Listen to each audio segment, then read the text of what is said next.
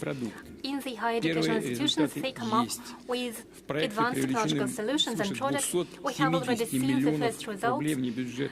Over 270 million of non-budgetary funds have been attracted, and this year the number of participating higher educational institutions will double. I ask the government to upscale this mechanism to make sure that there is a smooth cooperation at all stages, from formulating the idea for a project to making sure there is an independent business, and we need to ensure joint companies, universities and real sector а именно расширять возможности кредитования под залог патентов и товарных знаков. Они должны стать для бизнеса реальным активом, который помогает привлечь средства для создания или расширения производства. Кстати, в России уже около миллиона действующих товарных знаков. Только за прошлый год наши предприниматели зарегистрировали почти 77 тысяч брендов. В основном товаров легкой промышленности, программного обеспечения, бытовой химии и некоторых других. Это на 12% больше, чем годом ранее. Хороший рост, заметный. Мы будем поддерживать новые российские бренды. Так, через месяц в Москве подведем итоги очередного конкурса. We'll see the results of a new competition Весомая доля entitled заявок на That's участие Us. в конкурсе приходится на малые и средние компании. Small and Они medium особенно enterprises нуждаются в account for продвижении, a great выходе на number новые of рынки. shares, and they require Небольшой promotion бизнес, as they отдельный enter new markets. предприниматель, Small просто businesses, мастеровой человек separate из entrepreneurs, небольшого or just города a handy или person села from a small сегодня town or может village найти today покупателя can своей found a продукции customer или for услуг с their помощью products or services маркетплейса.